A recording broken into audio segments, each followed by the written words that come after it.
Why leave Yeah. and then go somewhere else and vote the same way? Because that's the American way. What is going on, everybody? It's RDV, and it's Eric Breen. As you can see, you squint your eyes. All right. No Zach tonight. Zach is busy with work. He had some night calls that he attend to. So I got 10 books. I think we'll probably last it out here through an hour. Yeah, I just saw the art. You don't need the talk. What art? You haven't seen anything. That's okay, Jackson. I'll do all the talking then, because I know that would make you happy. Jackson doesn't like the art from Rook. Oh no! No, he said just show the art. No. I thought he said I just saw the art. You don't need the talk.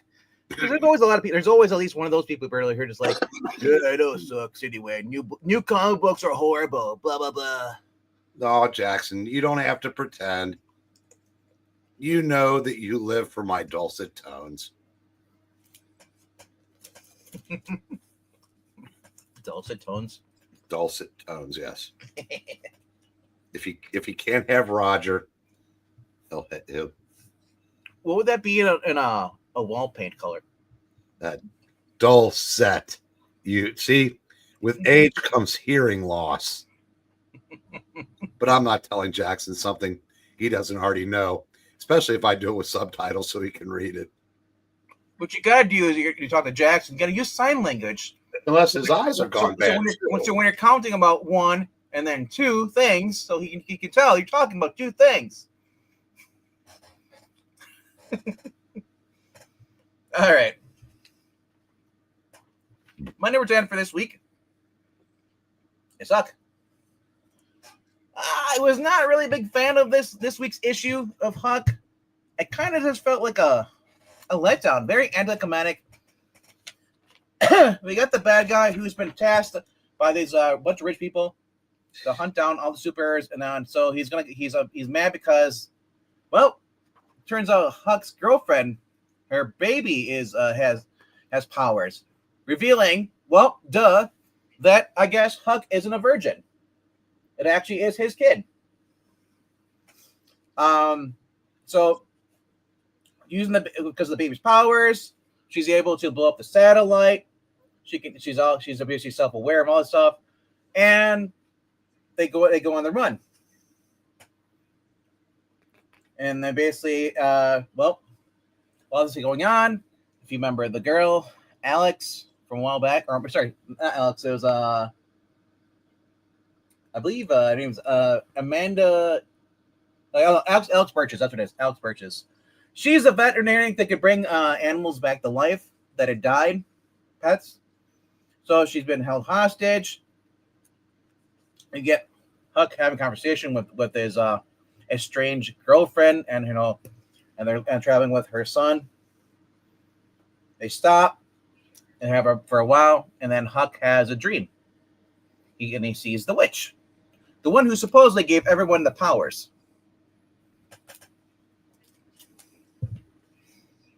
And supposedly she reveals herself to who she is.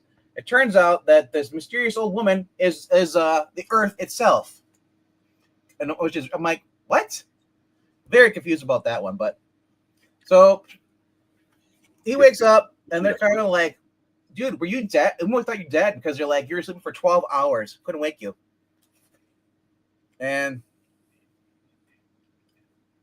so meanwhile, they're gonna go off grid, and he decides to take them to I think it's like Alaska or something. And then of course we have everyone having their look, the bad guys talking to each other and assuring them that if you get rid of these people, you'll be very well confiscated. And he says, "Don't worry, all it cares about getting that house in Aspen."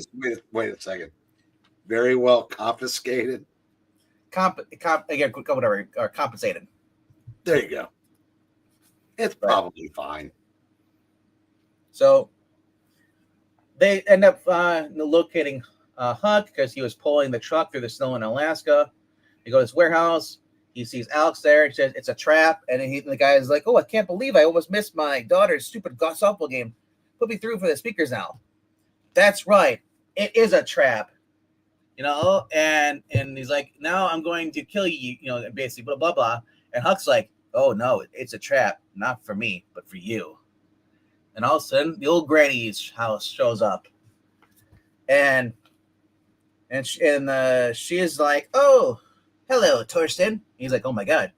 Don't worry, this isn't going to hurt. I was talking to Huck about the best way of dealing with you. And that lovely boy had the most charming solution. I'm going to give you some of my special soup, and you're going to see the world a little differently after this." He's like, "What the heck? Who are you? Are you a witch?" And Huck's like, "No, the old lady isn't real, sir. It's just the way your brain sees her. This is the Earth itself you're talking to, and she is here to give you an upgrade." And so they get him to take the special soup, and he does it, and all of a sudden he comes just like Huck. Kumbaya. Everything's great. He calls up employers and says, "We're not going to serve you anymore. We're going to protect the superheroes now. Everything's hunky-dory." And hunky-dory? Yep. Hunky-dory. No, hunky-dory. I say hunky-dory because that's all I've ever heard it growing up. Well, no, I play on words. Title, Huck. Oh, Huck. Try and stay with me. I don't give a Huck. Oh, Huck you. No, Huck you. So he's got that stupid grin smile that Huck does. And their goal is basically to give everyone now on Earth, people who deserve it, to give them enlightenment. And they gain superpowers and stuff like this. Huck eventually, we see everybody getting revived. Alice, she brings everyone alive that was killed off in the previous issues, proving that there was no reason for any escalating conflict if it's all just going to be, you're back to life, you're back to life, you're back to life, you're back to life. And there seems to be no consequences. Huck gets married, has a couple more kids, and it's being told from his mom's point of view, Huck's mom's point of view, how she has grandchildren's. And then we have the kids talking about how they did good deeds. It very ends on a very hippie ending. And I mean flower power ending. Because at the end of this, all it is just them like this. That's the end of this crappy 4-issue miniseries. And I'm pissed that I bought into it, because if this is the ending, what the heck was I even caring about it for? That's a plain words. Like I said, it's very anticlimactic. I understand that Huck's a simple, nice guy, but it felt like Huck's part of a cult. That's the impression I got. Give everybody this, and everybody will bring out the goodness in their hearts. And all they want to do is just procreate and just be kumbaya. Well, maybe because he's also doing a book where the protagonist just kills everything that breathes, that he was showing a softer side. The problem is there's no consequences. We don't know. There's nothing. We get the people that wanted to get rid of all the superheroes. Nothing happens to them. There's no mention of them after this whatsoever. They're just kind of shoved to the side, and it's just a very happy ending for everyone. It just felt very anticlimactic, and I just felt like I wasted my money on this. I was expecting, the bad guys, to get caught and then to be arrested or whatever. Huck confronting the corporate people, but we didn't get that at all. You just hate happiness. No, this was a false happiness. This was a cult happiness. This wasn't even fulfilling. Yeah. Mark Millar's a huckster. I was bamboozled with this book. So, number 9 is The Resident Alien. Resident Alien is issue 3 of 4. This far, Harry and thanks as one of the FBI agents and a couple of people basically decided to go into the FBI building and basically explain to them that yes, aliens are true, and because Harry has he's explained who Harry are. They don't tell his name's Harry, but he says introduces himself as Icarus, the one that they basically were been hunting this whole entire time. And he says, I don't know what it was but whose planes it was, but they shot my ship down all those years ago. And I was there was just to try to retrieve a probe that crashed, and I was basically forced to stay here. I ended up learning, living amongst people, learning the language. I even met a woman, fell in love, and had a kid. It was all unexpected. And they said because of this, Earth is now part of this coalition. Like kind of like a alien version of the United Nations, and basically saying we need to get. We're telling you, informing you that this is what's going on, and you're gonna leave. Basically, Harry's, them, we're gonna leave him alone. And he's like, "What do you mean?" It's like, "Well, yeah." It's like, "Well, it's like we outgun you, So pretty much. And even the guy, and plus the guy there, the guy in the blonde, who actually used to work for this guy up here, and he says, like, I'm now the deputy of the, and basically he's like, don't worry about joining the organization because you're already part of it, and yeah. Meanwhile, the mayor's girlfriend is now going into labor, so Harry and Asta are forced to go over to the hospital because traffic's backed up, and one of the other doctor, Ethan, who's supposed to be there on call, broke his arm skateboarding, and he even yells at him. He gets there, he's like, "Dude, you're how old? Why are you skateboarding?" And basically, she kind of makes fun of him. And yeah, and pretty much you get to see a lot of the other people, the nurses that used to work there, retired, coming back to help out. Even Asta's stepmom shows up, and pretty much they do a C-section on the pregnant woman because the fact that because the baby was breached. But meanwhile, Harry's basically other aliens, they're from his planet, go to the diner with Harry's friend and their daughter and Harry's daughter, and they get to have ice cream. And it kind of ends on a note like that, but only after it shows here that the father, would-be father, passes out. It's and they continue working. Like I said, this series it's a very serious series. It's not comedy like the show. It has taken a dip in the writing, mainly because of the fact that this book series, just like Lazarus, is like a new series that comes out every 1 to 2 years. It seems that way. It's starting to get a little more frequent, but it just feels very flat. There's no it's basically very slice of life. There's no consequence. There's no problems that the protagonist has to overcome. So, skate or die. It's a lifestyle choice. Number 8 is issue 46 of The Scorched. And basically, this ties into Spawn issues 364, 368. A giant monster attacked Portland, Oregon. No, it wasn't Antifa. It was pretty much brought to attention to the government. So the government's reaching out. They want to know who these people are involved. Because they saw the Spawn here, or basically the Scorched, and is reaching out. Hey, if you work with us for powers, we could probably protect the world better. Otherwise, if you're against us, then you are an enemy. And we get this nice splash page. Now this is Raymond Gay. This isn't Steve Segoya on the art. So it's a different artist, which is still good though. And she decides that she wants to basically, they can't hide, because she says if we hide, they're gonna track us down and we can't do our job. So we're gonna reach out to them, government, and work with them. But Reaper doesn't want to. He says fuck what they care about, their opinions.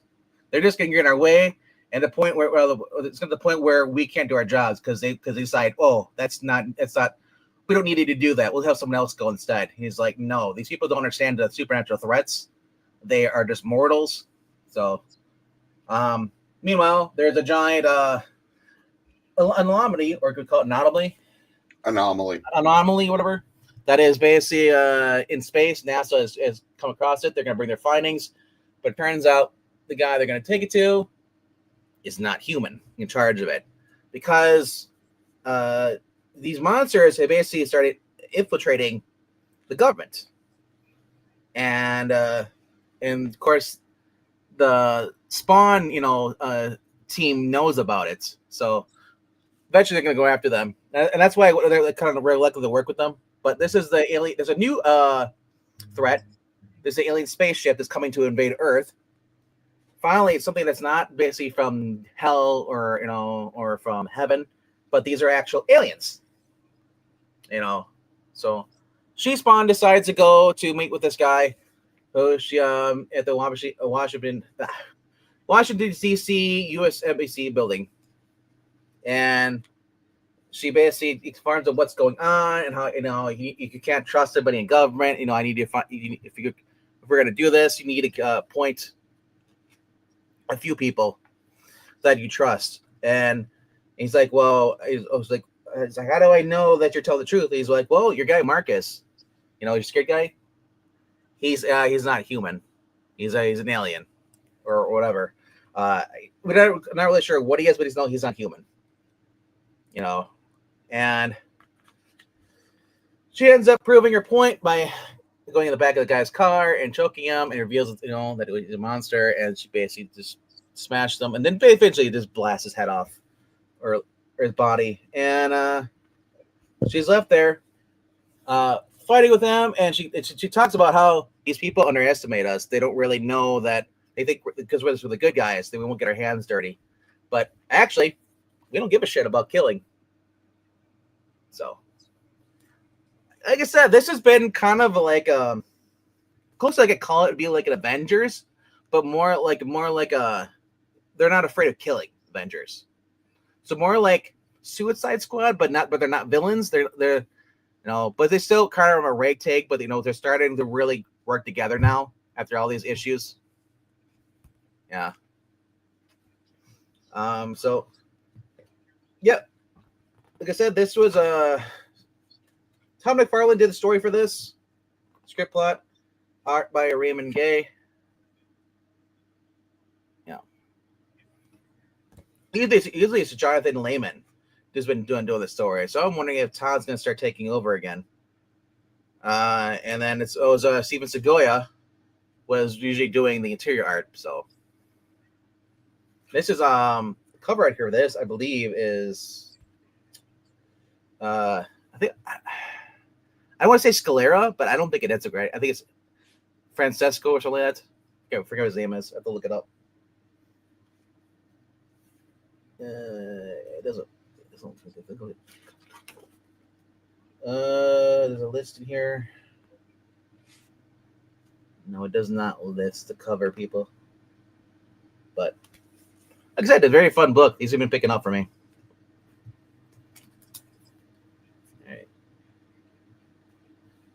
I believe this is numbers. Yeah, that was 8. Around 7. So number 7 is Teen Titans Go, issue number 9. Another fun series that probably one of my favorite series actually at DC. No offense to Jeremy Adams or Josh Williamson or even Mark Waid, but this is still only $2.99. And Teen Titans in here decide, and we will be reading this probably a month or two from now. Once we get 2 issues out, we read these on the channel. But in this series, this is especially this little episode or little issue, Titans decide, we're tired of being mistreated and not being paid by the city like the Titans of East are. Oh, city. And they are mad because Titans East have a freaking mansion. He's like, you guys don't have it? Like yeah. And it's just like they even got look at chocolate fountain. You don't even have to chew. You just sit there and just surf it. I love it. And so they decide, well, their little mayor of their town of Jump City Jump City. Jump City, who kind of looks like the mayor almost. He's just missing a monocle. Those who watch Powerpuff Girls, kind of the same thing. And they say he's like, dude, it's not fair. You should give us that. He's like, but you guys destroy half the city every time you fight a bad guys. Heck, sometimes you just destroy the city and then catch the bad guys. So they decided to go on strike. And they said, we're not gonna do this. And then we see someone actually robbing the bank. And they're like, no, we're not gonna do it all. But then the cops would catch them. And it seems to be that kind of the theme going with that is proving that the city doesn't need them. And here comes some more bad guys coming up, and the cops catch them. And so they decide basically, you know what? We're done with this. If we want to prove that the city needs us, we're gonna become villains. But only after they go strike though, for like 6 months. And afterwards they just get tired of Robin. So they end up becoming villains, which I thought was kind of funny of this.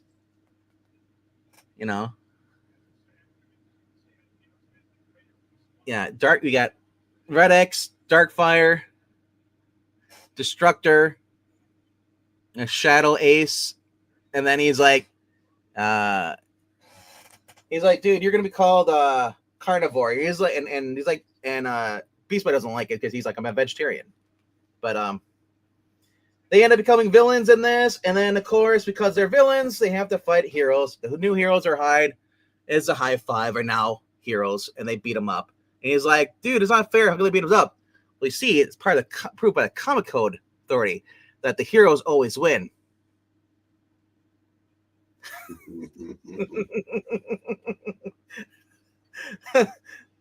So at the end, they decide to go back and quit being villains and become heroes again. And he's like, we'll take you back, but too late, your tower. We gave it to Mr. Terrific. They're like, what do you mean? Why would Mr. Terrific want our tower? Because it's a giant T. So he blows up, makes it an I. And he's like, no. And then, of course, he gets hit by chocolate syrup because Cyborg's like, dude, now you can make, this is real easy to make the fountains in here with all this room here without having the giant T. Yeah. And it kind of ends kind of like that. And then, of course, there's a preview for Teen Titans Go on TV, which is something we ran on this channel a couple months ago. There's a preview in the background. But like I said, Teen Titans Go is always one of my favorite books when it comes out. I've never read a bad issue.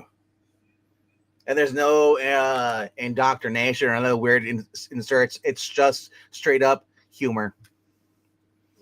Clean fun. All right.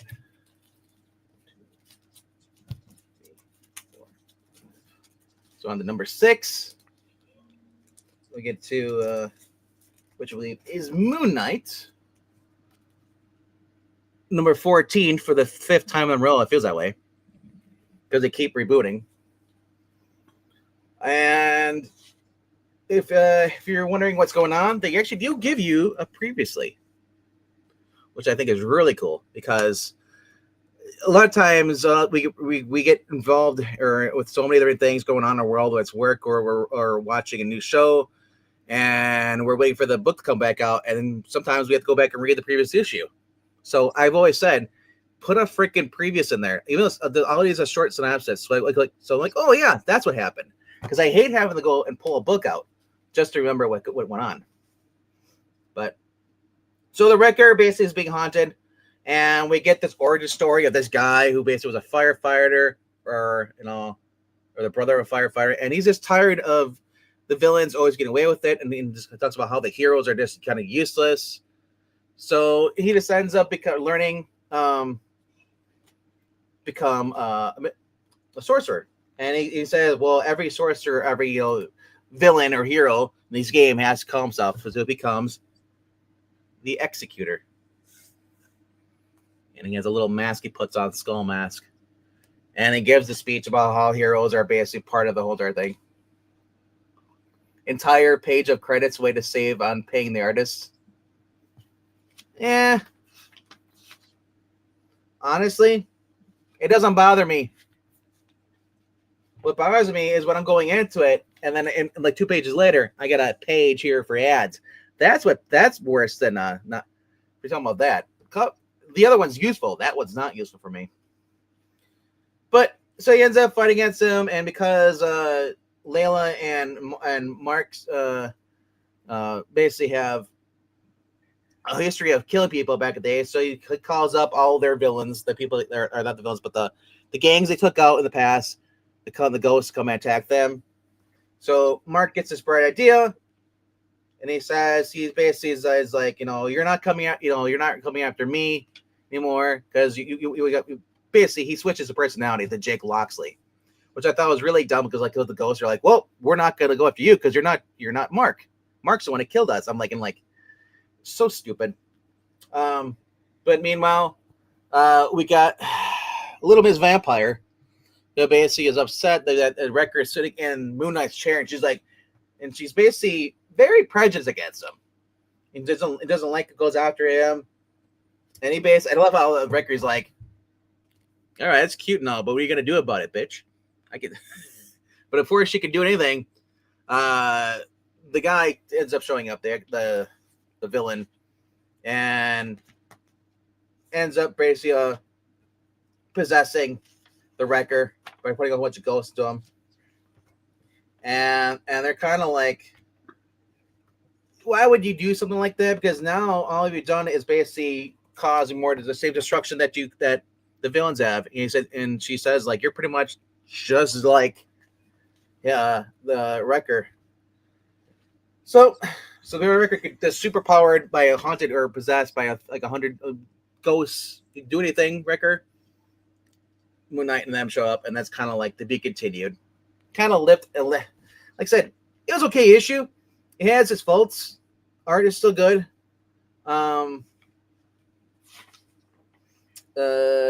Domenico Carbone is the artist. Rachel Rosenberg is doing the coloring. Yeah.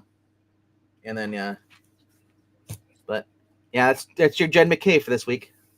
It's the only Jed MacKay book I buy, actually, when I think about it. Doc was saying on the West's channel that Chip Zdarsky is better than Jed MacKay. And I'm like, Jed MacKay is not the one that's putting all this weird stuff into it. But Chip Zdarsky at his best is better than anything Jed MacKay has ever done. I disagree. You're free to do that. Nope. Because everything I read by Chip Zdarsky is gargling on Grant Morrison's nuts, especially his Batman book. Spider-Man life story. Jed MacKay will never write anything half that good. That's what he said. That's what he said about a lot of stuff. And people surprise you. So like I said, life story is probably the only thing good that the Spider-Man run was very, very good. I did not like it. Daredevil run was excellent until it went off the rails. Daredevil started out fun. Jed MacKay is an average writer. So is Chip Zdarsky. There's Daredevil one was just Daredevil. His Daredevil one was just recycled. Daredevil in prison again is better than Jed MacKay's best. We've seen all he did was retread. That's what he does with every book. So he retreads things. What does Jed MacKay do? Jed MacKay actually comes with new stuff. He actually comes with new plots and pulls out other characters that other people have forgot about him and brings them back into circulation in his books. One supporting character from issue 201 does not make someone. Anyway, go on. Right. I'm just saying, Daredevil, Chip Zdarsky was just a rehash of an earlier version of Matt Murdock in jail, but a crappy version. Edward Baker's run. Look, you don't like him. That's fine. Yeah. But moving on to I believe we're on number. Are we in top 5 now? I think we are. Yeah, we're in top 5. Top 5 is Nemesis Forever. Very fantastic book. Finally, what everyone who's been like just hating on this book has been waiting for something actually good to happen, and this is a story of basically of someone getting their just desserts, and this time it turns out to be Nemesis. We got the girl who went undercover basically and is posing as an assassin in order to infiltrate Nemesis's gang. They come across this truck here, and they basically are hauling a bunch of stolen devices. And basically, as they go in there, one of the guys comes across the kid in there who says, like, I want to work for my uncle, you know. And the guy says, like, well, I'm going to basically fillet your nuts. Give me your phone, and I'll call your mom and have your mom watch this. So she gets in this being morally, you know, obligated. She basically says, like, no, you're not going to do that. And the other guy comes in, just shoots the guy, and kills the kid, and then it's over, you know, and just we're done with that crap. And of course, I don't know if she's going to survive or not. There's a good chance that she's probably going to die. Everyone who tries to get close or takes out Nemesis dies. But here she is, undercover. You know, she's about almost a month pregnant now. Wasn't planning on it because at the time when her and her husband were trying to have kids, they just couldn't. And after just like about a month after her just taking this assignment, she finds out she's pregnant, and she has to hide it from everybody. Moon Knight, or not Moon Knight, but Nemesis finds out, yes, there are consequences of being evil. Because now he's having nightmares. And remember the rookie, the guy that was with him, sidekick they killed, shows up to him, basically says, hey, dude, you're gonna fuck up, and you're gonna join us, all of us you killed down here in hell. And he wakes up, and he finds out that one of the companies he wants to buy technologies, because he wants like their like Starlink kind of like thing idea chip that goes in their brain, and the guy is not going to sell. So he shows up and basically, you know, I think they're in San Francisco. Yeah, the guy's dinner, and and basically tries to charm over, and the guy says, "Dude, thought line is for people with serious neurological disorders. I created a chip for the human brain so that I could change the lives of people with Parkinson's or multiple sclerosis. It isn't going to be another little bubble on this collection of tech companies assembling." And he basically pretty much blows off Nemesis and says "fuck you" and leaves, you know. And so I don't know if that guy's eventually anybody who makes him mad, he kills him. So we comes across Nemesis, who basically is taking these scientists, children hostage, and he's gonna have them drive around with his truck, spraying gas everywhere, you know, to kill people. But meanwhile, the actual lady who actually that the government CIA operative is posing as, she escaped custody, and she calls somebody to make basically spread word that's saying that what happened, so they're trying to expose the CIA agent, you know. So I don't know if she's gonna get killed or whatever, and we get Nemesis talking to the children in here. And of course, you know, and they're asking about his gadgets and stuff like that. And he explains, they ask, what's the gas mask for? So I don't die, like, because you said your parents made some nasty stuff, and I don't want to inhale the gas. And he's like scaring the kids. But then we got these SWAT guys show up, and they basically bust through the building. He doesn't know that they're even there, that they're even on. They learn of his plans, and they show up. And you get this nice 2-page spread. And this time's different, because this time it's not just a small crew. Nemesis starts panicking because there's a whole bunch of them throughout the whole entire area. There's about 1,000 men there, ready to take him out. And so he jumps out of the building and onto the helicopter, shoots the people, and then it goes down, the crash. But he lands on the building. And like you said, he's realizing this is an endless wave, and he's screwed. There's nowhere for him to go. And kind of ends with him is just basically surrounded, and they're like, let's just take this fucker down. They're beating the shit out of him. And that's how it ends. So I think there's only like one more issue. Either one more issue or 5 issue. I'm not sure. It doesn't say if it's how many it is. It just says it's issue 3, but I think it's only supposed to be a 4-issue miniseries, and this might be the end for Nemesis. He said he's not writing any more after this, so I hope he kills Nemesis once and for all. Mm-hmm. But we'll find out. All right, number 4. Take it out of the bag here. Is GI Joe, and I got the die cast kind of, or die cut, you recall, cover, shiny, with the bullet holes, and then it has inside. Yes, the Dreadnought War Part 1 of 3, or 4 and 5. And we learned that the Cobra can no longer make Energon anymore. They were trying to break out secrets, but they ran out of a pure source, and this does not work anymore. So the scientists they've had a whole hostile time says, "Dude, just kill me. I can't do it anymore. Kill me." And Commander's like, "Dude, I would have killed you a long time ago, but I enjoy your sniveling. It brings music to my ears. So no, you will not die." You know. And they discover there's a new source somewhere, and it's different from all the other ones. So Cobra Commander says, "I'll go see to it myself. I'm gonna go look for this shit." And of course, Destro is like, "Dude, just a minute, buddy. What it'd be a shame if something happens to the guy who slaughtered a bunch of your friends and family."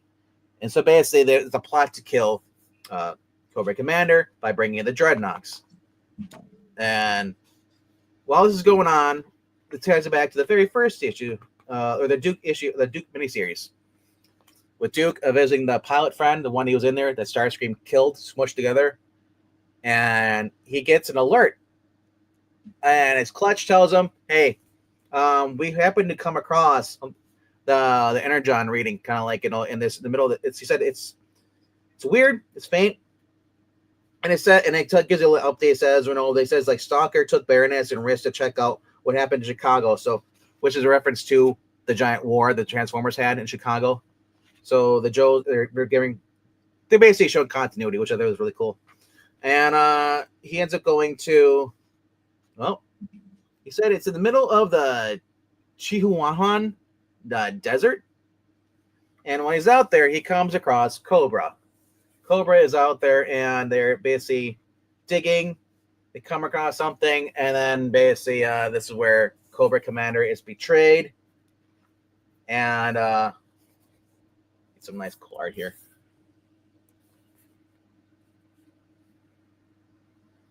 Yeah, I love his hand, his little cybernetic hand, because the other hand is just basically gone. And basically, Duke shows up, but only have to get these cool, nice like little splash pages of just art. Duke shows up, knocks the guy over, and they ends up rescuing him, and they go and leave the Jeep.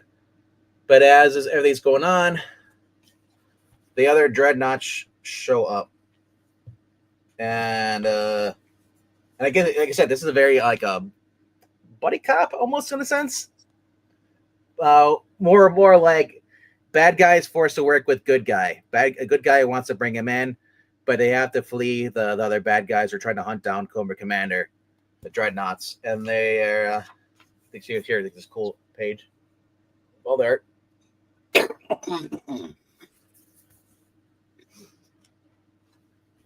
Yeah, and here's more page to show of them driving away, and it shows the Dreadnoughts talking about they want to get revenge on Cobra Commander for what he did to their people.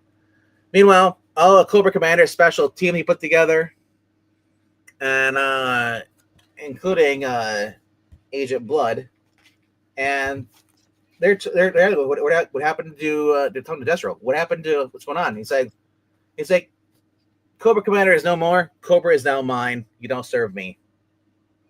And that's how it ends. So like Game of Thrones kind of like thing. But so I said these. I like this. They've actually been really. I said the connected universe for G.I. Joe Transformers has been really fun. Now that they're actually like upping the stages or and can really it's showing more connecting stories. All right, number 3 for this week is Void Rivals. Void Rivals is by Kirkman, and as it has Connor Hughes doing the art. And the last issue, basically, I think her name is I think her name is Solera. I can't remember what her name is. Can't remember what the name is. She's the girl on the front here. Basically, they realized that unity would cause by bringing out basically the gallant, it would destroy the ring and destroy everyone there. And so she said at the last minute said, nope, we're not going to do this. We'll keep our people separated, because why should we have to sacrifice billions of people just to bring up for the monsters to try and kill it? And of course, the Transformer who basically built the whole entire thing, Ring, says like, you're an idiot. He said the quintessence, and she says right now, whether you like it or not, the quintessence are coming to this planet now, and they're going to annihilate your people. And it's the whole thing is bigger than your people. Sacrifices what they made, because if they get a hold of the Gallant, who's basically this giant, like huge, giant transformer, or not a transformer. He looks like he's like a giant robot. And he said right now he's been siphoned all his energy off, so he's at his weakest point. This is how we take him down. We can't let anybody get a hold of him. So, because she betrayed the Transformer strips the girl of all her powers and basically says, "Fuck you and get out of here. We'll do without you." Whether you like it or not. Meanwhile, we have Scooter, who's been hanging out with one of the Cobra Law queens, and she's learning more information about Cybertronian wars and stuff through him, because he's an idiot. He's not that bright. And we see some ships are going over, and they're like, "Where are these ships going to?" But it's usually not a good sign, And so, meanwhile, we have Hot Rod, and I believe the other one's name is I want to say Hound, but that's probably not right. But they're helping out with rebuilding, but they decided at the very end, once you're done, we get the main guy here basically says like, "Hey, we restored your ship with has a bunch of energon. Thanks to you two guys, we're able to live better now, because we now found the endless well of energon inside the sphere," which could be a bad thing, because if they need an energon to basically take out the Gallant, or if it's his life force they're using. But they end up leaving. He gets one of his old buddies, mentors, out of prison, and then his father is seen talking to the other leader of the because they're basically bringing us two colonies, one on each side, and they basically now says no longer for secrets anymore, because everybody knows unity equals death. So now, and they basically are becoming allies. So, but then we go to Skuxoid asteroid base. Moving on to the story there, the Skuxoids basically have been the one war pig water guy is he's been there for a while, and he decides to basically play a trick on the actual robots he's been dissecting, because every time they tear him in half, he grows new people or new versions of himself, and he lures the robot in just to basically destroy him. And with the other creations there, he said, he's like, "Brothers, I've learned something. There's no reason for us to be slaves anymore to the guy who basically caused this problem. We're gonna be the liberation force. We're gonna kill the main guy." And then we see and Zertonia, Temple of Zer's Light. Solia, it pretty much has been brought. She's basically been locked up for her treasonous ways against the Ring and Zertonia, and they're gonna leave her locked up here and for forever, I guess. Pretty much that's her punishment. Be locked away. But there's one thing that the people don't know is that she has a handroid on, so she's gonna try to do something. And we see the main guy basically talking to his father, and his father's like, when are you gonna grow up, boy? You have to take my spot, and become a leader and stuff. And he's like, well, he says, I'm kind of scared, I don't know if I can do this, He's like, but he says, whether or not I accept the role, I do find comfort in, that, it's a newfound gift you've given me, being my ally, He says, like, it's a new feeling, but welcome. But no matter what fear I have, I draw strength. And it ends with basically those ships from earlier now are headed towards the Ring. and we're having a new chapter, a new war starting. Civil War is over, and we got a new fight. This leads me to having 2 books left. Well, 2 new books, I should say. Number 2 is Rook Exodus, issue, I believe, issue 8. Yes. And if you're not following Rook Exodus, it gives you a little recap from the main guy. And he's doing the self narration, talking about how he left his dad tried to save a farm from burning down, pretty much, their farm on Earth, but there's nothing he can do about it. So here he is trying to do the same thing, but he said, it's not fire, I'm trying to prevent. He's like, I'm trying to prevent everybody from freezing their asses off, because that's where they are now. It's like, the coldest part of the world, because the world engine is turned off. It's not malfunctioning. And the terraform planet they're on is pretty much reverting back to being a barren wasteland. And so Dire Wolf's father, the guy who's invented the world engine, lost his mind pretty much, because when you put on the wardens, the control, their thoughts mingle with what they're connected to. In his case, he was connected to some bloodhounds, and they became the more. It's kind of like the version of Doc Ock in this, where instead of being the one in control, he was the one that was not in control. He's kind of losing his mind. And he fell down to one of these elevator shafts, so they go the old-fashioned way, but they set off some of the animals down the long road that go around to the other entrance, since they can't drop them down through rappelling. But that's what they're doing here. And they have a conversation about, he says, well, your father, don't worry about it, just because you think he's lost. Everyone can come back from the brink of insanity. I don't think he's truly insanity. I think he's, get the helmet off him, he'll be fine. And I love the art on this. I believe this is Jason Jason Fabok. Just the beautiful art. He did a book called Snow Angels with Jeff Lemire a couple years ago, and I love whenever he draws snow. That's the way it looks. It looks cold. You can see the smoke and just the snow and everything. It's just great. So while the animals are outside going the wrong way, they get surrounded by a bunch of dogs, which we are connected to Dire Wolf's father's mind. Meanwhile, he's down there and covered in spider eggs and spider webs, jumps out at him and starts attacking them. And eventually they go into his room, and it's like nasty. A bunch of eggs. It's pretty much aliens at this point. And this is gross. And you basically get a lot of action here. Them just shooting the eggs or spiders, killing them, blowing them up. And then, meanwhile, on the surface, the dogs are attacking. And then these deer show up. Turns out it's the stag warden. And he wants revenge on Dire Wolf's father, because Dire Wolf's father is responsible for killing his wife. So we're leaving it like that.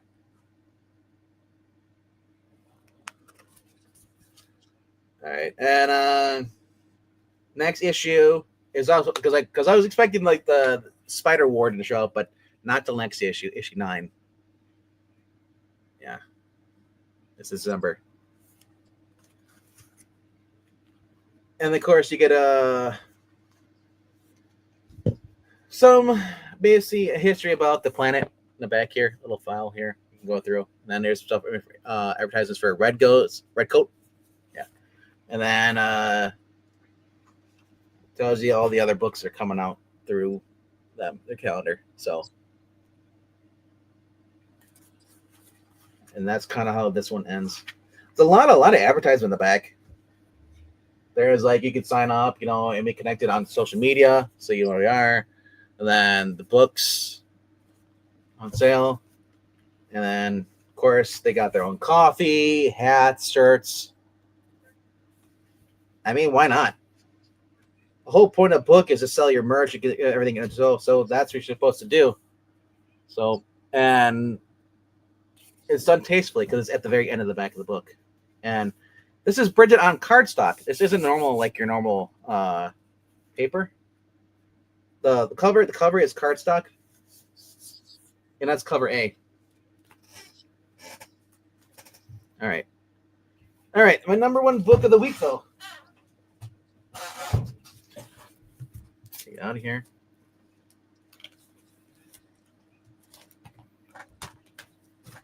Anyone still alive in the chat? Like no one talking. Nobody said anything in a while. Yeah, I'm wondering. It says they have 8 people watching. They're all glued to their seats. All right. Number one book of the week. It's Night Fight. No, I bet you're glad you got it now.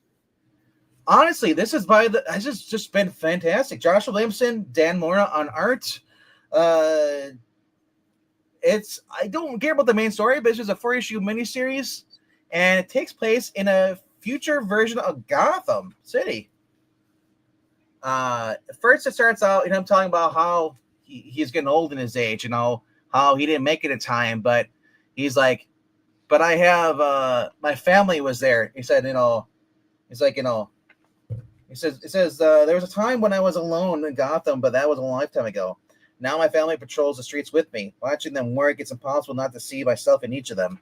He says the leader, which is basically Dick Grayson. For a while, I thought Dick would replace me, but he's built a role in life of his own. Leads countless heroes into bigger battles than I could ever thought possible when it started. And then you have the rebel, the survivor. I worry about Jason's penchant for violence, but sometimes I envy him. He embraced his anger in a way I never could. The brains, the detective. Tim is always thinking, planning ahead. And then the heart. Damian started out as a killer, but he's grown to be a healer. And he's got his sons are basically taking care of everything. As I said, I thought it was really cool that they are actually giving a little recap.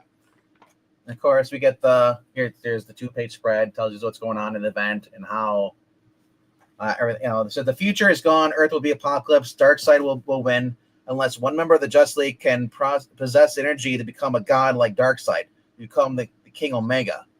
That's humanity's only chance of survival, but to accomplish this, the League must enter a deadly tournament controlled by the Heart of Apocalypse. Friends against friends. Allies against allies. No mercy. So Batman runs alongside the Justice League in the battle as the tournament begins, and it starts off with him being killed by the Joker. And see him, and all of a sudden you see him like there's a Hall of Heroes here, and all of a sudden you hear a ping, ping, ping, and then he's teleported. And so we're going to get a recap, but we saw it in the actual preview pages in the back of the book. It says at work, the Justice League was allowed to prepare to bring tools, weapons to help us in the tournament. I secretly bought a Apocalyptian armor outfitted with a special boom tube that would teleport me back home if I became inactive for too long. That way I wouldn't be out of the fight if I lost a round. But this is not the Gotham I left behind. How long was I trapped? Did we win and make Gotham this? Watch out, and then basically he calls, the Watchtower, no response, but then,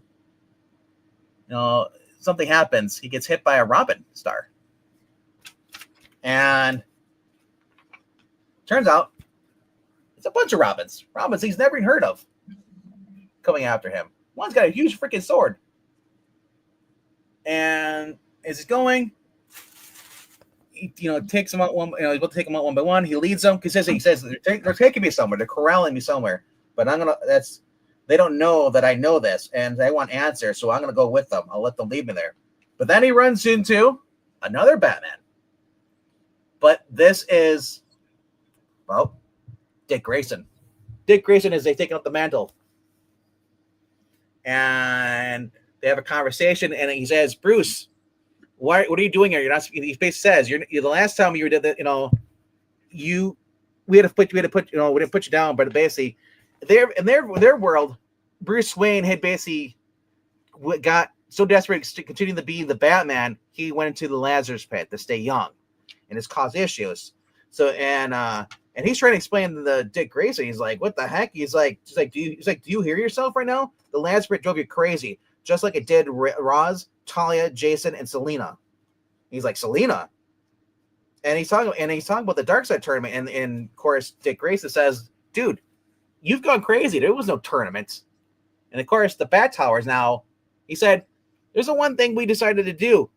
We decided to go public, and now we recruit Robins through a corporate level. We train them, and we have Robins everywhere. And not only that, the Titans opened up and started helping people out throughout the city and everything, and across the globe too." And of course, this is the best part of the book. Why does Dick Grayson look like Reed Richards? He's got that silver hair. It's a much older Dick Grayson, and they try to talk it out, and of course, it's not going to work out because Dick Grayson does not believe him, and he says, "I'll give you one more chance to stand down," and we get to see Bruce complimenting him as he's getting his ass kicked by Dick Grayson, and he's basically just trying to stay in there to learn more information about what's going on. And it is just a whole book of these two fighting. And he reveals, he likely says, like, "Here's one thing you forgot about, Bruce. I don't need the freaking cape to fight. I'm better without the cape." So he throws the cape aside, and it gets him advantage. And he's like, "Dude, like," he's like, "There's one thing I don't, He's like, and so Bruce says, "Hey, if you're Batman, where's Jason, Tim, and Damian? Where are your brothers?" And Dick Grayson says, "Don't you remember?" It says, like, "You let your fear of replacing us drive you insane long before you went into Lazarus Pit. You said there could only be one Batman. There could only be you. They're not here." And it's revealed here because you killed them. And that's how it ends. So, and then you get this like little Batman Static Beyond backup story, which I didn't read, but it is kind of nice to see the Justice League Beyond team. So I'll probably go back and read this because that's the one thing I was so pissed about, that when they canceled the Batman Beyond book by Dan Jurgens. He was going to do a Justice League Beyond, and DC said, "No, we're canceling you along with Robert Venditti's Hawkman." So, but he left it open though. So I guess it's going to be a new book. It's going to be called Batman Static Beyond, on sale in November. So I don't know. I'm not sure who does it even list who's writing it. Evan Narcisse? I don't heard. With artist Nicholas Draper Ivy, colorist Will Quenta, and our favorite Way Abbott. He's gonna be doing some lettering. He's been popping up. Yeah, very, very fun book. I said this is probably out of everything that came out, I enjoyed. I heard that Wes really did not like the new Batman issue 3. It basically became about Batman being pushed around by Bernard because he was upset that Bruce was. He's like, "Bruce, every time you and Tim hang out, he always comes back to being Bruce's for your bro weekends." Oh, for fuck's sake! Yeah, exactly. And he's getting shit. He's like, yeah, and he kind of like stuffs his nose up, and just kind of like watch Batman drop all the way out of the top 10. Yeah, trust me, people aren't buying Batman to revel in Tim's gay romances. Yeah, so they made a post about it, and guess who's gobbling it up? Oh, of course, your favorite buddy, Richard. Oh. He's also gobbling up the new Predator movie. He says he really liked it. No, I haven't watched it because that could be a good movie, but like I said, the faction book matter if it's corporate. Zach is shilling for it. Of course it is. But what a joke he's become. Yeah, we knew that a long time ago. No, he used to be the best YouTuber going. I never saw that version. I've only seen the Soy Boy. No, 2016 through 2023, Zach was fantastic. Yeah. All he does is now post about Meg Massaggio's dick and then talks about Wes. That's all I've ever seen from him in the past year. So that's all he is now. Yep. So issue 28 came out. It was supposed to be 29. They're on a delay right now. I'm gonna try and see if I can order back issues of these that I missed. Hopefully there's no problems. But as this has here's the cover or the contents. So,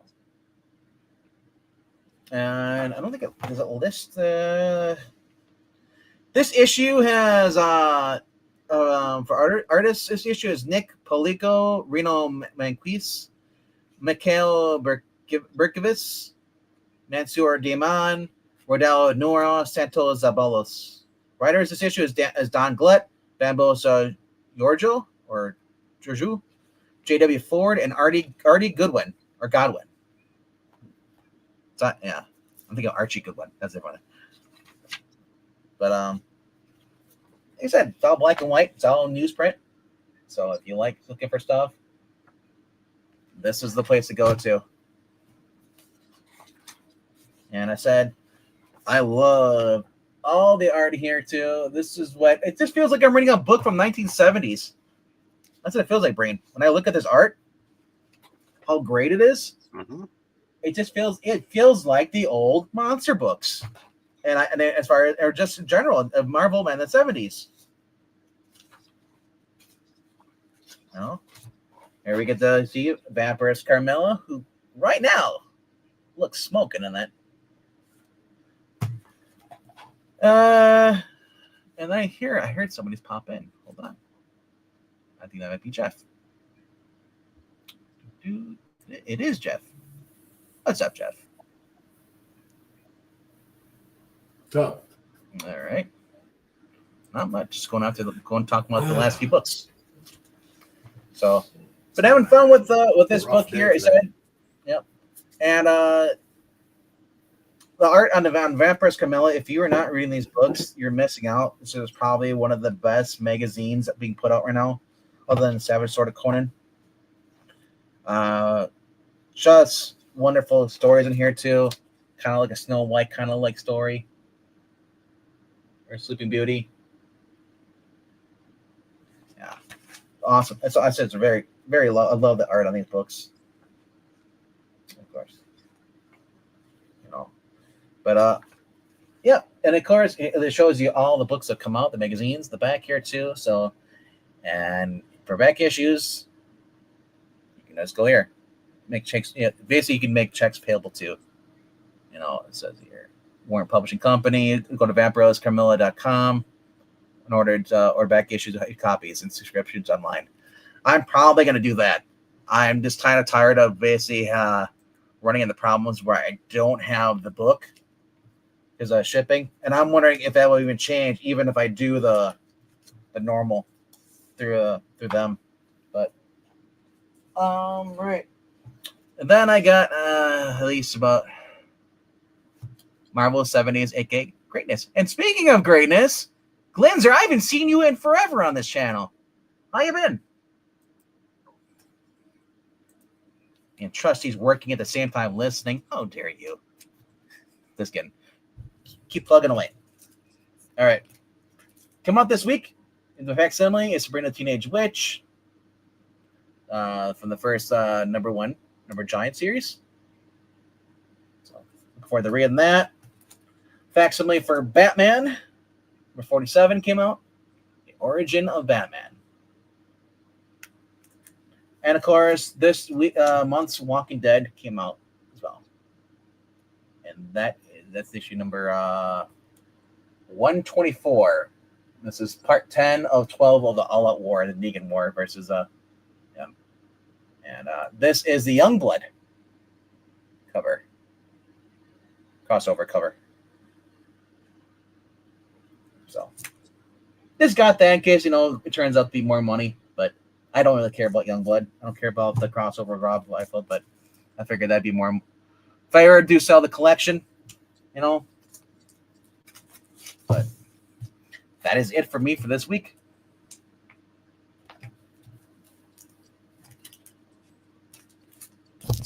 Looks like I got here just in time. Yep.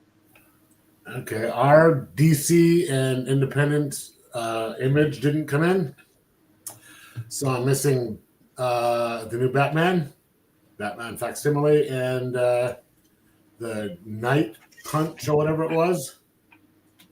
Oh, the new Batman book isn't worth it. Night Fight though actually is the best book. That book this week. And then Rook, I didn't get Rook either. Rook was good too. So, but I do have some other stuff to show. I'm going to have 5 books and then some stuff that came in and some back issues. And my brother got me this shirt. So he just got off his 6-month sabbatical.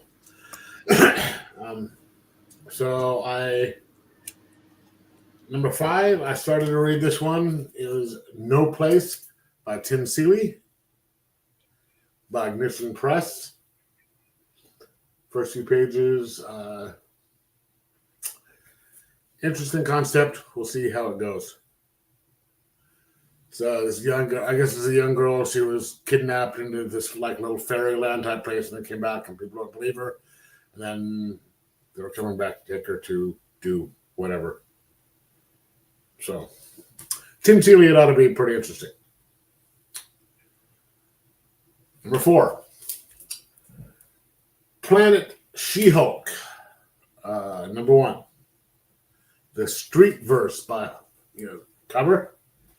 Read the first few pages of that. Looks like it could be interesting.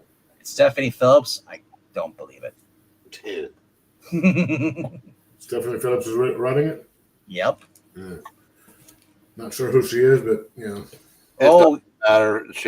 If her name's Stephanie, she's bland.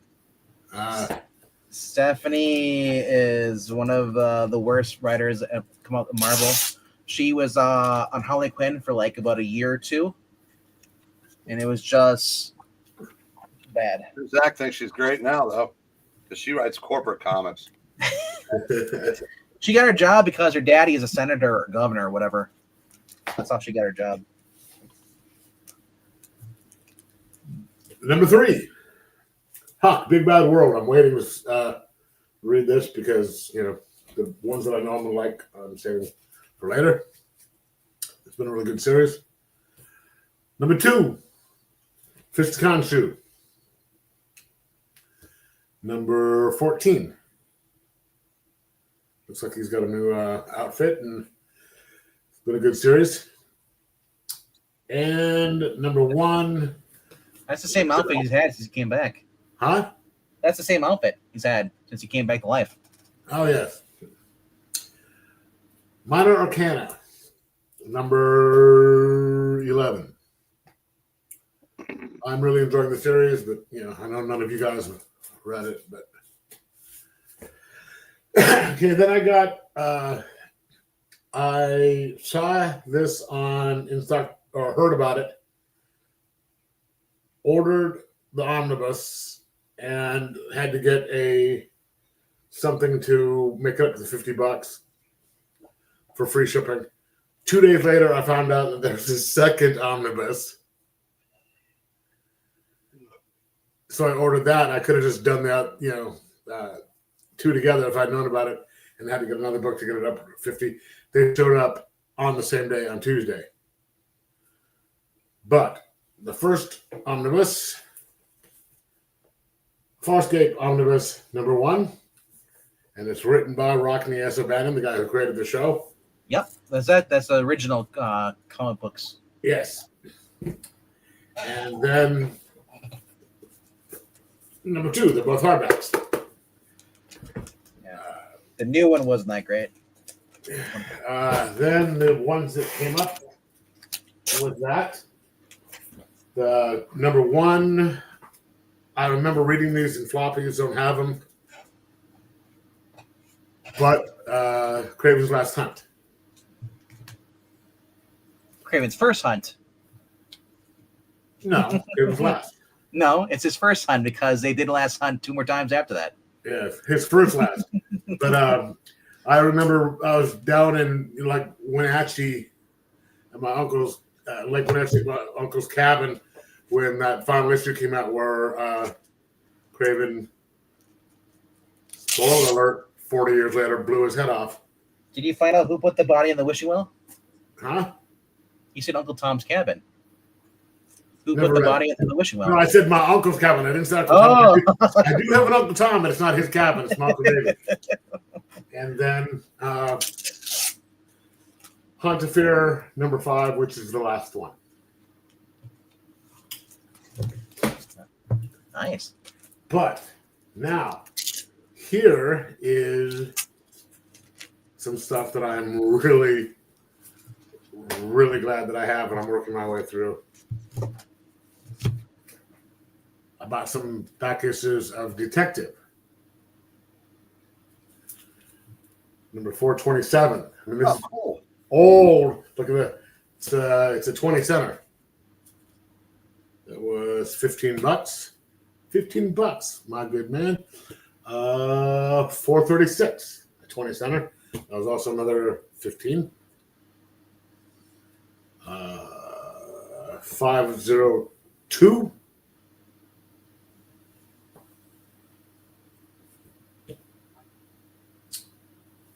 $511.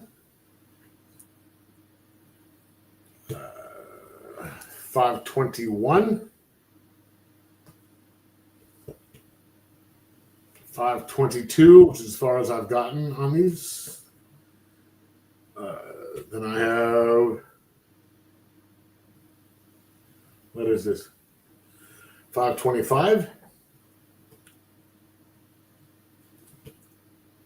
And we're into the most ones, 550.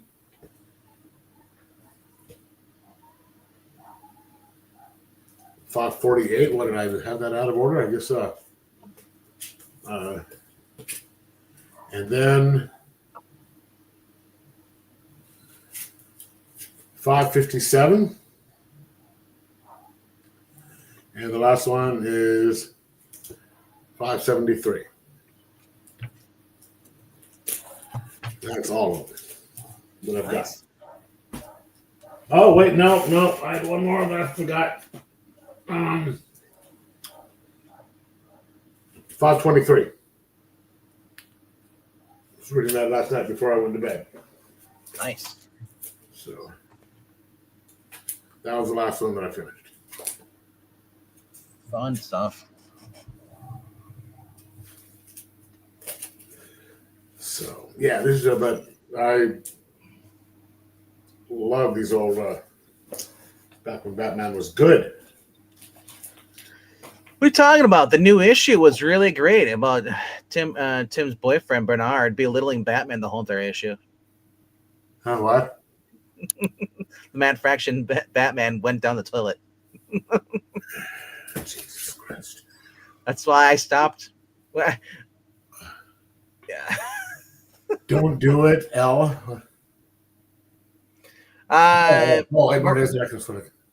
Marania, I'd be careful with carbonation.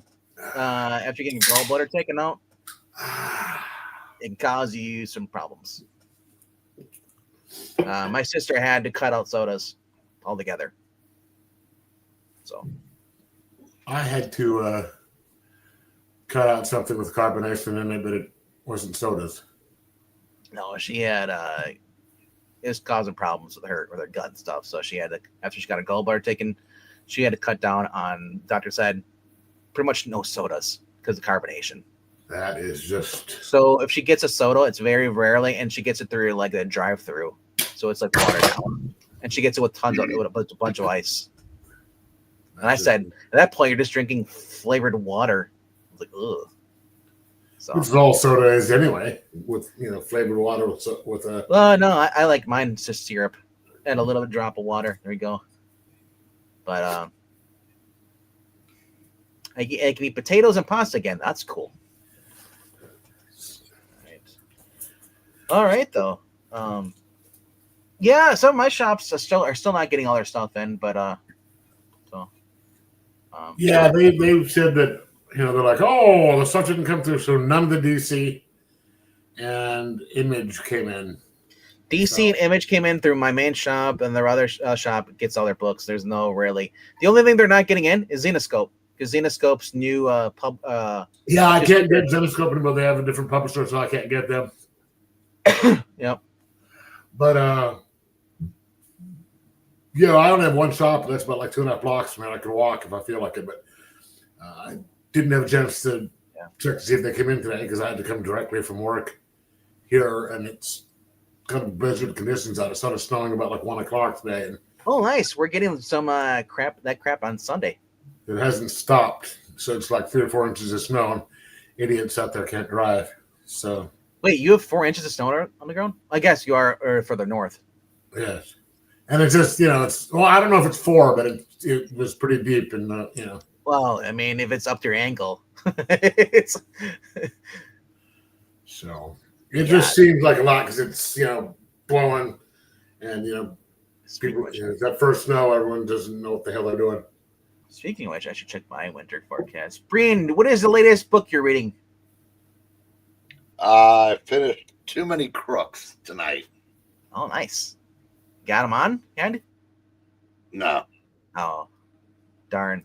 It's one of those Shel Scott books. Ah. Yeah, when I read something, I put a check on the first page. And I must have read that years ago, but I didn't remember it all. That's me when I read a book and that's not a comic book. It's just like, and I set it down, and I bookmark it, and I have to go back and read like the whole entire book over from the beginning because a lot of times I'm like, it was this book, especially if I'm reading a series. The Odd Thomas series books. That was when I was reading by Dean Koontz. It was a very, very interesting series, but then I was on the very final book, and then I just forgot to go back and read it, and so I forgot the whole entire book, so I had to start from the beginning. But yeah, how many of the books do you have now? These crime books you're getting? Well, I just have a couple hundred of them in a bookshelf upstairs. Jeez, Yeah, they're from that guy that. Oh yeah. They all came from the same place, so I don't really have any place I can go buy more. I mean, I can order them online, but a lot of them are like $15-$20 a piece, and I've got hundreds of them upstairs, so it doesn't make sense unless I read my way out of all those. But then I've got all those boxes in the garage. Like the first time I went through and pulled books, I didn't pull any of the Man from Uncle's or things like that. So there might be still stuff out there that I would be very interested in now that I wasn't before. So, before I go out and buy more books, I'm going to make sure I've gone through the garage again. Can you imagine if I get a hold of a Man from Uncle book script and then we just read it on the channel? That would not be that. Son. Comics. I love how casually he says, "I've got a couple hundred of those up there." Like everyone has that. No, that's not it. We've talked about it before. If you haven't heard the story, 20 years ago, give or take, we got a call from a lawyer friend of ours who had been assigned to do the probate, I guess, on a house where a guy who had been a shut-in since 1987. Yeah, I think I remember hearing that. Yeah, he died. He died like 15 days before his caregiver showed up. But he was a hoarder, and he had thousands of records. In fact, like we paid $3,000 for the contents of his house. One of the records we sold for $5,000. Wow. And he was a paperback collector, and he had everything. And what I ended up with was the stuff we didn't sell at the store in the years they were out. So I'm sure a lot of the good stuff sold, but there were still thousands left over. I mean, I have a couple thousand in my garage still, but one time when we went to a comic shop in Dayton, I took a bunch of the like Doc Savages and stuff like that because I didn't think they'd ever mean anything to me, and I traded them for dollar comics because it was like 2 years after I'd sold my collection, and I needed everything, so I figured I'd rather have the comics, but but yeah, there's like all kinds of like Mickey Spillane, Mike Hammer stuff. Oh, Nice. Shel Scott, which was Richard Prather's Mike Hammer. There's Brett Halliday did a bunch of God, what's his name? Mike Shane, who was his Mike Hammer. And there, and then I've got other stuff like the a lot of movies, a lot of books that have become movies, and a lot of other stuff. But it's a lot of fun. He had tons of Perry Mason books, and I've actually found that I enjoy those a lot. But because I've read one that was written in 1934, and another one that was written in 1964, and it's interesting to see how the writing changes in 30 years. And they're all not just the the use of language or the slang and stuff like that either. Well, no, it's just like it's just when you're reading books that were done that long ago, the things you when you realize, they're always driving, but there's no mention of interstates. Well, because they didn't exist yet. Yeah. Or like things that were focal points to cases, like whether it was access to a phone. Yeah. That was a big plot in a lot of these books, was being able to get to a phone. So many things that that young folks would have just couldn't be able to comprehend because what do you mean they had to find a phone? How important to so many plots were someone cutting the phone line. Yeah, or hey, do anyone have change for for the phone booth? Yeah, they're all about 160 to 200 pages, which they're quick reads. Yeah, it's you knock them off. Like that old, what was that? Was it Colin Farrell movie that took place the whole time where he was in a phone booth? Yeah, I think it was called Phone Booth. Yeah. But yeah, I'm finding those a lot more fun to read than comics these days. But I'm obsessive compulsive, and right now the obsessive is on the dime store novels. I'm sure at some point it'll shift back to comics because obviously at one point I went through one of those phases and I just read a book that I'd already read and had no recollection of. So even the ones I have read, I guess, are going to be new to me this time around. Yeah, but I would recommend. I don't know if you have the patience to read books still, but I would read one of those. I wish you would read one of those Man from Uncle's and let me know what you thought of it.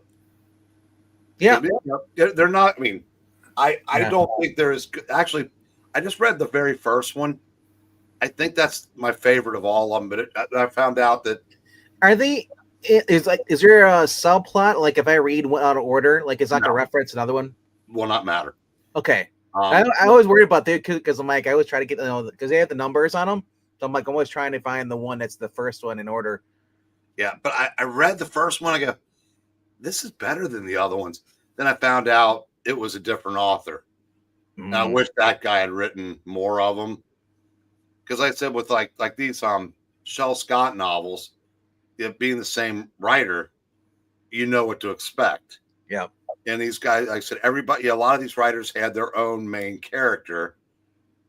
And they're all, tough as $2 steaks. And they get a different girl in every book. I mean, and very sexist and very, the patriarchy. Yes and no. The women were always very, very competent in these books. Well, no, I'm just saying that's just the way people think because it was definitely a man's world. Yeah. But the women, it's not like the women were shrinking violets. It's just, but I mean, it was a man's world only because the women were running behind the scenes, allowing them to do it. The women, the man still saved the woman. Actually, the Shel Scott book I just read, the woman saves him. And this was 1953. So maybe it was ahead of its time. But Jax, what are you talking about? I put a check mark on this show. What do you mean by check mark? Like notification. That's why I said I do with the books I read and then forgot. Oh, okay. Yeah. I got that right away. I thought he was actually being like legit, actually like have something important to say. That's why I thought you were giving him credit for being legitimately witty. no, he's Now not. we have to. Can't do that. It's my contract. I'm not allowed to do that. It's not. Now, Cheeseburger Comics said he picked up a 5-pack of Archie horror comics. I'm curious. Are these newer or are these older kind of like stuff, like 90s, or is it like more recent? Was it the 70s Red Circle books or? Yeah, I wonder. Correction, he says 10-pack actually. Hmm. Yeah. Yeah, I love how Jackson Rourke had he lost his France bladder. Glasses what? France bladder. Ah. France used to be called Gaul. It was a really Leave with that first, because horrible attempt at humor. Yes. Recognizing it as half the battle. Yes. Not saying it. I never said they were good. They're just attempts, man. Yes. And not saying it leads to victory. Yes. Yeah, they're talking about the gallbladder stuff. You know, he said he didn't have a problem with that. You know, but he drinks the most he has. The soda is like one a day at most. Yeah. My sister just can't handle it. No. I haven't changed the amount of soda I drank at all. No. Oh, these are new. So the new current kind of like stuff, 10-pack within the past couple of years. Okay. A lot of them actually have, like I said, the newer stuff, like the Halloween Spectacular ones. Well, there's, or you could be talking about the Afterlife with Archie, Vampironica, Jughead, the werewolf Jughead, and Betty is a monster hunter. Yeah. Hey, Jackson, the fact that I needed to explain it doesn't say anything about me. It says something about the lack of understanding of everybody else. So thank you. Yeah. History. Oh, speaking of which, Erica Henderson wrote a new book this week. No one here bought it. Wouldn't allow it. It's Harley and Ivy. It's a new look on their relationship. Sure, Zach loved it. I'm like, what's the new look? Oh, it's nothing new. It's a new book written by somebody else doing the same old stuff. Yeah. Yeah, I can't even call it old anymore because it's the same idea. It repeats every freaking year or every month. It seems that way, or every month. There's a new version, but it's not really new. I don't understand the rehashing, but then I look at it's like people who forget every 6 months about what goes. If you don't follow what's going on, and then you get offended again because wait, what's going on? Like, well, that's old news. Oh, okay, didn't know they know that, but they're still offended though. Most people don't pay attention to DC, and the few that do, I've noticed that a lot of people seem to be flocking to the Absolute universe. So, but my thing is that what's going on with the whole Scott Snyder thing and all the controversy stuff, I really don't care for the Absolute universe, and if I don't want it to crash, but at the same point I'm like, I don't want someone out there who's praising what happened in New York and stuff, the guy winning and stuff. I don't really want that guy succeeding in life, at least at where I'm forced to buy his books, because or anyone like him because they're the only ones that are allowed to sell books now. Like I don't want any of that crap, but yeah, it's, hey, I look at it this way. What happens in New York, California doesn't affect me because of the fact that I'm not in New York, California. And if you haven't left in the past 20 years, that's not my problem. That's you. That's a you problem. Anybody can just basically leave. It's sure it'll be rough, trying to get a new job, but not always so. Speaking of U-Haul's going to be making a lot of money here in a couple of months. Okay, yeah, that sounds, it's easier said than done because when you're in those places where the cost of living is so prohibitive, you can't save enough money to get out. Yeah. And that's what they count on. That's like in LA, you're paying 55-60% of your check every month, every whatever. I don't know anybody that's still there that really is conservative. That's even in those states. My older brother is the only reason he's there is because he's at tenured position. He's waiting to get his time in, and he as soon as he gets done, he's out. Yeah, exactly. So, but he's department head right now, and he's got his family there, but he wants, Yeah. But this, like I said, I don't know what's worse, New York or California to live in. They both have crime. They both are not allowed to even own a gun. Well, New York, you can't even own a gun. California can at least have 5 bullets, but they has to be in a locked container in the back of the trunk of the car, locked up. So, but by the time you get pulled over, getting carjacked. Excuse me, I need to get my gun out of the trunk. All right, we'll give you time. Yeah. Oh, you can own the gun. It's just a question of whether it's legal or not. As long as you don't tell anybody. But you can check out anytime you want, but you can never leave. One is Sodom, is the other one is Gomorrah. What's up, Linsick? Yeah. But I don't know. Like I said, I try not to get too involved in politics, but I like to keep my ear to the ground and see what's going on. So, air guitar solo for the next 5 minutes. I'm not doing that for you. Super chat it. Maybe I will.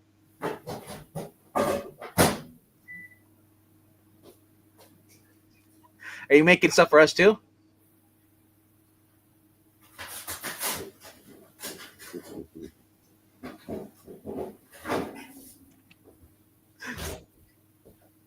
Oh, somebody needs a mute button. Oh, sorry, I forgot to turn my mic off. I want a burrito too. Come on. No, spaghetti. Ugh. Microwave spaghetti out of a box? Yeah, with a Marie Callender type thing. Marie Callender's on fire right now.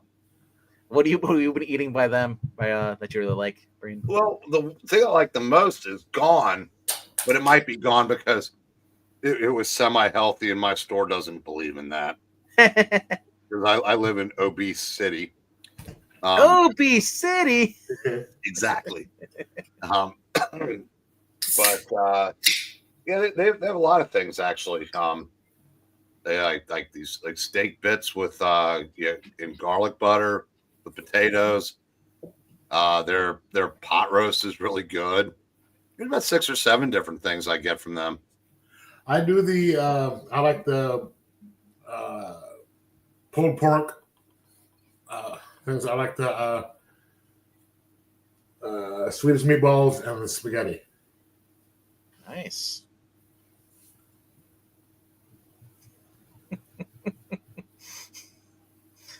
Yes. I think we'll probably wrap it up here. Not ain't much to talk about unless you guys want to talk about dessert next.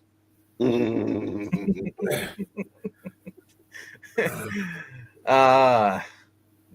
I'll just say one thing. I've been trying the Yellowstone little frozen dinners they have here, and the only one that's actually I like is the meatloaf one. I've never had meatloaf outside of that or homemade whatever, but that was actually good. But it's funny because I look at the patties. It looks just like the one you would get on your hamburger bun at McDonald's for the what do they call those McRibs? It looks just like that, but it's supposed to be meatloaf. That actually sounds pretty good though, Marania. I had Calendar's teriyaki noodles, not bad. Annie Chun is way better though. Ooh, who's Annie Chun? I don't know about her. Marie Calendar versus Calendar's third cousin twice removed. Yeah. There's a place right outside New Orleans called Fat City. I'm not surprised. Why not? Why would there not be? Just the fact this place is called the Big Well, they Big actually have Easy. a thing on Fat Tuesday in New Orleans. Ah, man. But we're gonna end it here though. Before we get into trading recipes and talking for 2 hours. But all right, you guys know the drill. Leave a comment down below after the stream's over. Let us know what you thought of it. Thoughts on the new layouts? You hate the new layouts, or do you like the new ones? Cool kind of feedback. I'm always looking for that, whether it's positive or negative. And if you're looking for a comic book you want us to read that we haven't read yet, reach out below in the comment section. Let us know, and we'll be here on tomorrow nights. Probably for another World's Finest. We've been reading some Ghostbusters, but I think we'll get back to World's Finest. Puppetine has to work on Friday, but he'll be back on Sunday. So there's your warning. If you don't want to show up on Sunday, that's all right. Thank you, Marania. She says the new layout is cool. I'm just trying something different. That's all, I just kind of shake it up, instead of just having like a normal background stuff. So they allow you overlays through StreamYard, so I figured why not fool around with a couple of them and then just do some new stuff. We've done some overlays for Ghostbusters, and then there's one for Ninja Turtles, which is on Saturday nights at 9 p.m. Eastern. So we're just kind of fooling around with it, just trying to shake it up a little bit. Shake it up. All right, let's get out of here before he starts talking about his Sharona. Later, guys. Later. It was a pixel on E's background haunts me. Oh, the little like South Park guy. Almost looks like Ike. He's like you're expecting his head to go pop up on the side, little beady eyes. But yeah, we'll be back tomorrow night at 8 p.m. Eastern for the next issue of the Golden Age World's Finest, and that should be it.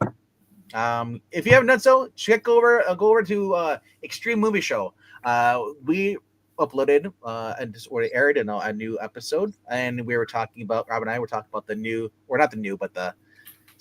watch for us. First watch, we watched our Hard Boiled from 1992 with Chow Yun Fat, and so that channel needs all the love and watch time you guys can give it to it, and I appreciate you guys showing up here every night to at least to check us out, and staying here. Jackson, we may not get along, but I tolerate your presence and I appreciate your view time. I remember Rania, what's going on? And then we had one sick dude, Cheeseburger and Comics. I believe he must have a channel. It's been a while since I checked out his channel, but he talks about cheeseburgers and comic books, probably, I'm guessing. He says, Fear the Funhouse, The Cursed Library, Truth or Dare, and Judgment Day. Yeah, that's it. Yeah, our buddy Joe wrote a couple of books in that series. Yeah, they did it was Kardak the Mystic or something like that. Yeah. And I think he wrote one with a teenage Jinx. Or he had a story in one of the anthologies. I was a teenage Jinx. And then so we had what else we have popping here earlier? We had Trusty's Sidekick. We had Henry Jeremick. And I think that's it, though. We had some guy named The Jam. That's it, yeah. And for those who were just lurking, Glinzer was lurking. You're probably still lurking now again. Thank you for watching. And Dawn in the Dark was really good. Never heard of Hamilton's bookseller site, but it must be Hamilton.com. But well, Johnson, if you liked it, why don't you at least spell Dahlia right? You left the H out. Yeah. What I was thinking. You're right.